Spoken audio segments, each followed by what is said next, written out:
apology. I think your flyer for today said that I was going to talk about power generation, and I'm not going to do that. And you may look at the title of this presentation and start to scratch your head and say, what's innovation in networks got to do with anaerobic digestion and biogas? So hopefully as I talk for the next 10 to 15 minutes, you'll start to understand why I think that's important, and you won't feel too cheated if you came here expecting me to talk about power generation. So what you've heard so far from the speakers is obviously the potential role of biogas is twofold in the energy mix. One, there's the potential, and other speakers who know a lot more about this than me, I'm sure, are going to talk about this, for direct injection into the existing gas networks, and therefore displacing fossil fuel gas with biogas. And clearly that raises challenges and issues for the existing gas networks, and that's why I think what I'm going to talk about today is relevant to you. And then the second use obviously is to convert that biogas into electricity. And again, interestingly, if you think about the nature of biogas production, it's likely to be highly localised, and it's probably not going to make sense to transport that gas, and therefore you are going to be converting it to electricity on the site. And that actually potentially raises some issues for the existing networks we have, because as a gross oversimplification, the existing networks we have are really engineered around a system of power production where you have very large remote power stations, and then the bulk transmission of electricity from those power stations down to businesses and customers. And therefore the networks we have may not be engineered in a way that immediately could connect up and use those very much more local and distributed sources of power. And that's why I think we at Ofgem for some time now have been seized of the notion that not only do we need a revolution in the way that energy is both produced and consumed in this country, but we may also need a revolution in the way that our networks actually are designed, operated and maintained. And so what I'm going to talk to you about today is some of the things we're doing to try and make sure, because the networks are still regulated, heavily regulated given their natural monopoly characteristics, to make sure that innovation happens, and then to draw out of that some of the opportunities that may actually present for those of you who are active in this area to access some of the funding that we're making available to stimulate that innovation. So that's really what I'm going to talk about. Just by way of background, and really just to be clear, I think one of the criticisms of form of regulation we do, not just in energy on energy networks, but also in water and the other public utilities, has been, and it's been recognised from the outset, that a form of regulation can stifle innovation. And I think it's worth just saying, by way of introduction, that that's a problem that we recognised a number of years ago. And certainly going back 6 or 7 years now, we introduced forms of funding for first of all for the electricity distribution companies, but then widened out to the gas distribution companies and the transmission companies to allow them specifically to invest in innovation funding and to trial new and emerging network technologies to meet some of these challenges. But really over the last couple of years we've stepped that up and increased the level of funding by a couple of orders of magnitude, and most recently in our electricity distribution price control review that went live in April of this year. And that is because we are firmly convinced of the notion that the challenges of climate change raise such profound issues for the way that the networks are built and run, and that there is clearly no off-the-shelf solution out there about how you solve and tackle some of those issues, and therefore we need to be able to fund the networks to both trial and learn both by successes and failures about what the technologies and the way they design and build their networks, how they're going to have to evolve over time. So that's by way of a bit of background.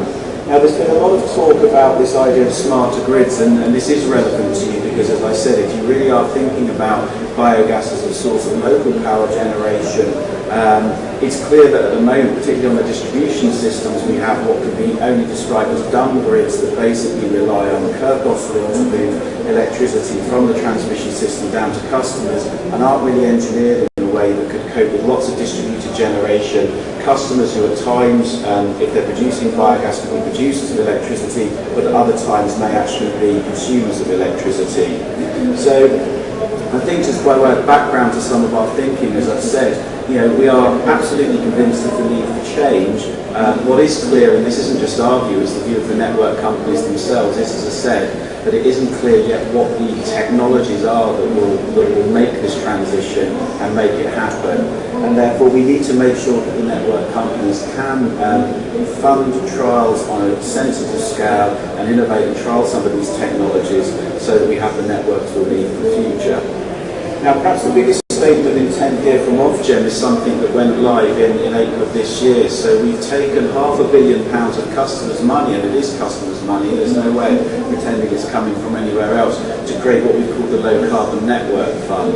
And this is a specific ring-fence fund that's available to the electricity distribution companies to bid in for on a competitive basis, to really start trialling on a large scale the sorts of network solutions they will need to cope with smart metering, more distributed generation, potentially much bigger rollout of things like heat pumps and electric vehicles, and really start to see what the challenges are for the networks and how you have to re-engineer the networks to deliver that.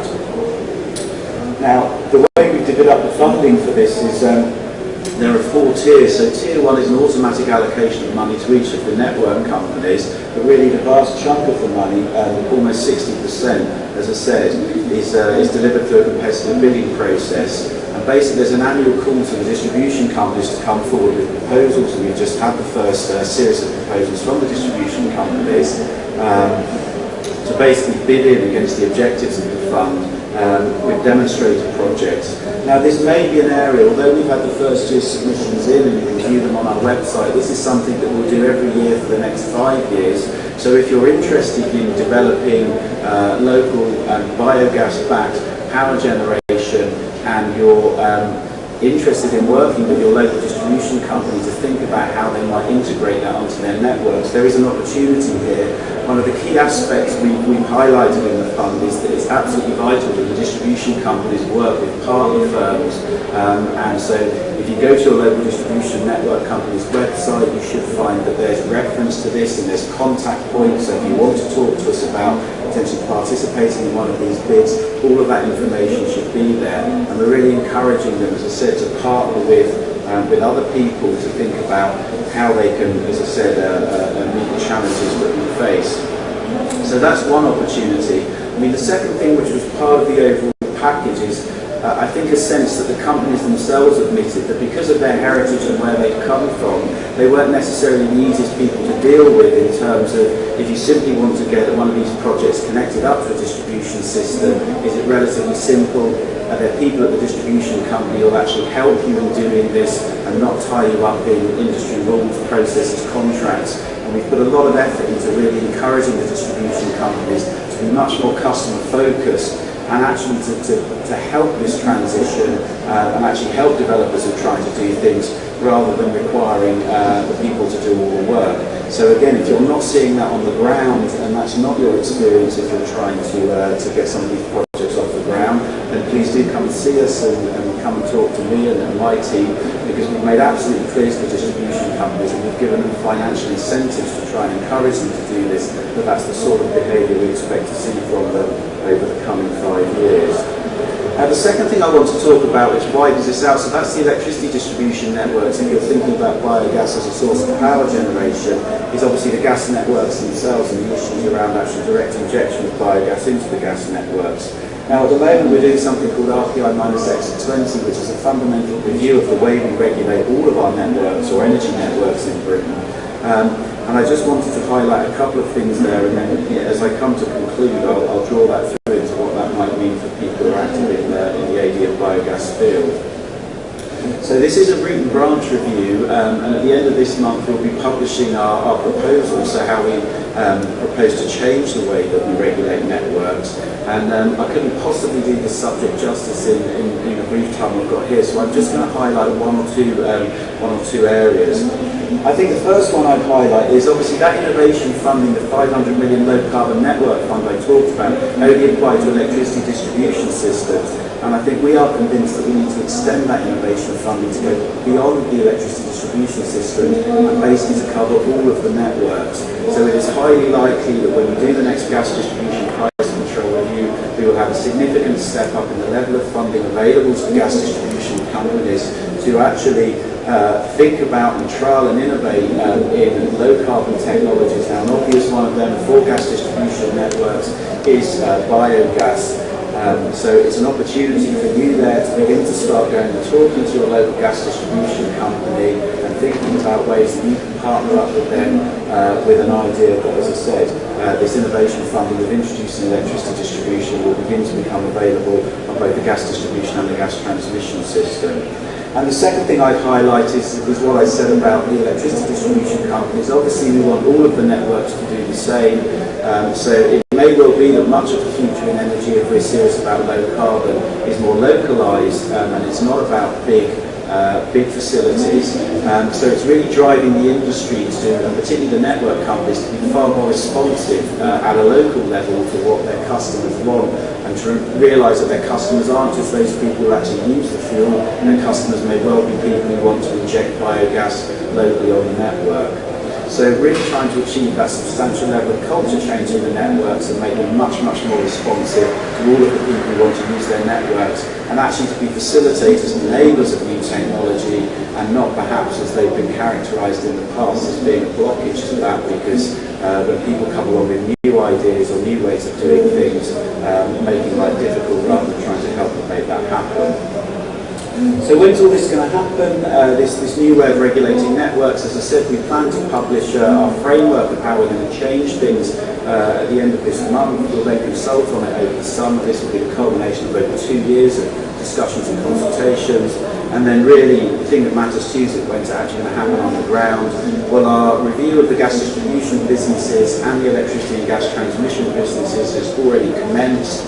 So really that will be when you'll see this happening in action, and we'll get into the nitty-gritty and the detail of how much innovation funding should be available and what should that funding be available to do. And then those price controls will go live both in 2012 and 2013. But obviously now's the time to really start preparing for that, and I understand that putting together these sorts of proposals takes time, and therefore it's a real call from me to say now's the time to go and start, if you're not already engaging with your local network companies and thinking about the kind of things that you might like to do. So that's where I'm going to conclude really.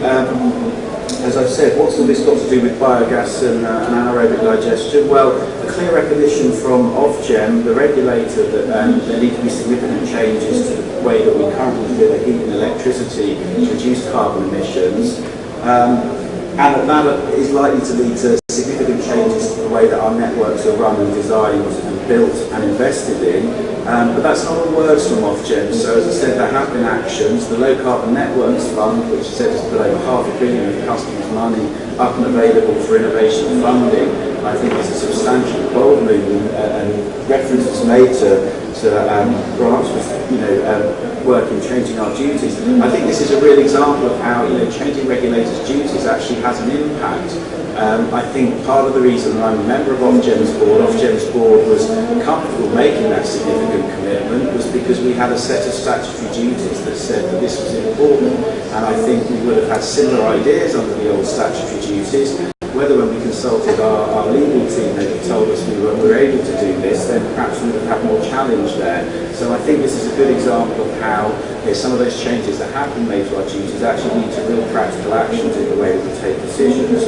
So as I said, there's a substantial sum of money available. At the moment it's only available on electricity distribution, but within 12 to 18 months that will be then available on the gas networks and on the electricity transmission networks.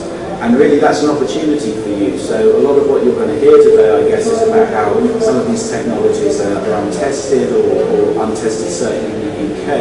And so you need to think about whether there is scope and opportunity to work with the network companies and perhaps access some of this funding to help you bring some of these first projects to fruition. And so please do get involved. And as I said, we are an organisation that consults widely. We're asking the gas network companies to do what the electricity companies did, which is actually to go out at the local level and talk to people who use their network and get ideas from them for the kind of investments they make. So you should start to see the local gas distribution companies actually sending you things and inviting you to come to workshops and talk to them about what you want from their networks. So you can get involved at the local level, or you can get involved directly in our national consultation exercises and our thoughts, for example, on how much funding should be available and what the objectives of that fund should be. So with that, I'll leave you with those thoughts. said, I hope again you speak to you understood why I chose to talk to you about networks and not about power generation. Thank you.